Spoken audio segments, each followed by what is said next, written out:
ଦଶମର ସମସ୍ତ ଛାତ୍ର ଏବଂ ଛାତ୍ରୀମାନଙ୍କୁ ମୁଁ ସ୍ୱାଗତ କରୁଛି ଆମର ୟୁଟ୍ୟୁବ୍ ଚ୍ୟାନେଲରେ। ଦଶମର ସମସ୍ତ ଛାତ୍ରଛାତ୍ରୀମାନେ ଆମେ କେମିତି ନିଜ ଫୋନରେ ଗୋଟେ କ୍ଲିକ୍ରେ ଆମେ ଆମ ନିଜ ରେଜଲ୍ଟକୁ ଦେଖିପାରିବା।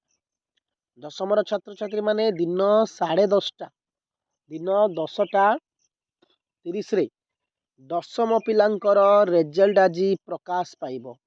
ଏ ଯେଉଁ ଦଶମ ପିଲାଙ୍କର ପ୍ରକାଶ ପାଇବ, କେମିତି ଆମେ ଆମ ନିଜ ରେଜଲ୍ଟ ଦେଖିପାରିବା ଗୋଟେ କ୍ଲିକ୍ରେ ମାତ୍ର 2ରୁ 3 ସେକେଣ୍ଡ ଭିତରେ ଆମେ ନିଜ ରେଜଲ୍ଟ ନିଜେ ଦେଖିବା। ସେଥିପାଇଁକି କ'ଣ କରିବାକୁ ପଡ଼ିବ ନା ଆମ ଫୋନର ଏ ଯେଉଁ କ୍ରୋମ୍ ବୋଲି ଗୋଟେ ଅପସନ୍ ଅଛି, ଦେଖିପାରୁଥିବ କ୍ରୋମ୍ ଲେଖାଯାଇଛି, ଆମେ ସେଇଠିକି ନିଜ ଫୋନର କ୍ରୋମ୍କୁ କ୍ଲିକ୍ କରିବା।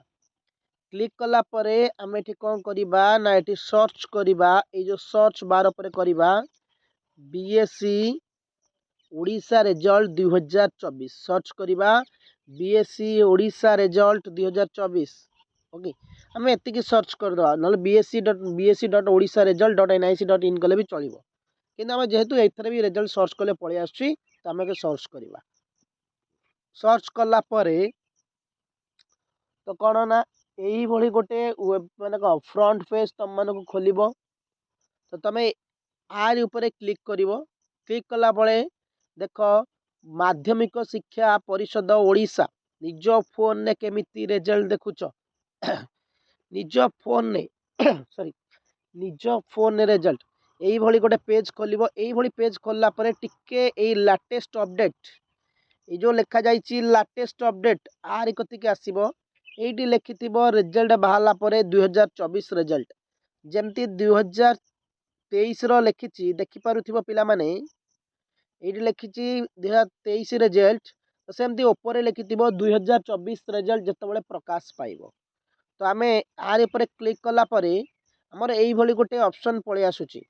ତ ତୁମକୁ ଏଇଠି ଶୋ କରୁଛି କ'ଣ ନା ନିଜର ରୋଲ୍ ନମ୍ବର ଲେଖିକି ଗୋ ଉପରେ କ୍ଲିକ୍ କଲେ ଏଇ ଯେଉଁ ଗୋ ଲେଖା ହେଇଛି ନିଜ ରେଜଲ୍ଟ ପାଇବ।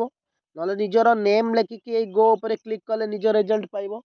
ତ ଦୁଇଟା ଭିତରୁ କୌଣସି ବି ଜିନିଷ ଉପରେ ଲେଖିକି ରେଜଲ୍ଟ ଉପରେ କ୍ଲିକ୍ କଲେ ପାଇବ। ମୁଁ ଗୋଟେ ଏମିତି ଗୋଟେ ନାଁ ଲେଖୁଛି, ଦେଖିବା।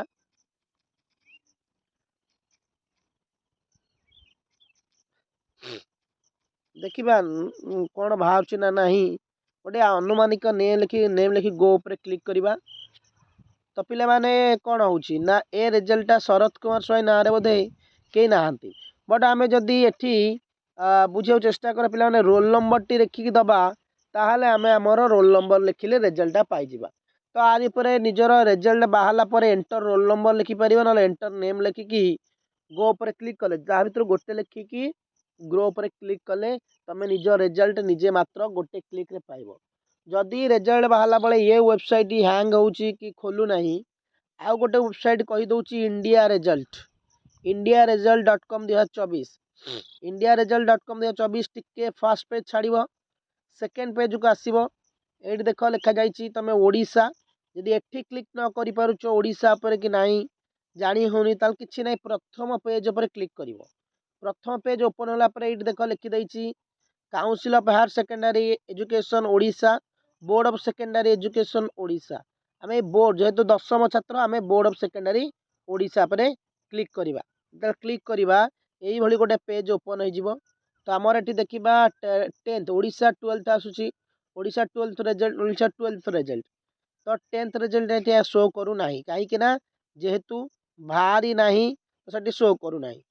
ବୁଝିଗଲା? ତ ସେଥିପାଇଁ ଆମେ କ'ଣ କରିବା ନା ଆମେ ଯେମିତିକି କହିଥିଲି +2 ରେଜଲ୍ଟ ପିଲାଙ୍କର ତ ଏପର୍ଯ୍ୟନ୍ତ ଖାଲି ୱେବସାଇଟ୍ 4049 ନଟ୍ ଫାଉଣ୍ଡ ଲେଖୁଛି। ତ ଆମେ ଯେତେବେଳେ ବୋର୍ଡ଼ ଅଫ୍ ସେକେଣ୍ଡାରୀ ଏଜୁକେସନ୍ରେ ଦେଖିବା, ଏତେବେଳେ ଏଇନା ବାହାରୁନି, କାହିଁକି ନା ଏଠି କାହିଁକିନା ରେଜଲ୍ଟ ଏ ପର୍ଯ୍ୟନ୍ତ ୱେବସାଇଟ୍ ଖୋଲା ଯାଇନାହିଁ। ତ ଆଜି 3ଟା ବେଳେ ପ୍ରକାଶ ପାଉଛି, 10:30 ବେଳେ ପ୍ରକାଶ ପାଉଛି। ଆମେ 10:55 10:50 ପରେ ଆମେ ଆମ ନିଜ ରେଜଲ୍ଟ ନିଜ ଫୋନରେ ଦେଖିପାରିବା। ଯଦି ଚ୍ୟାନେଲକୁ ନୂଆ ଆସିଥିବେ ସବସ୍କ୍ରାଇବ୍ କରିନେବେ। ଏଇଭଳି ନିଜ ରେଜଲ୍ଟ ଦେଖିଦେବ। ଧନ୍ୟବାଦ ପିଲାମାନେ, ଜୟ ହିନ୍ଦ।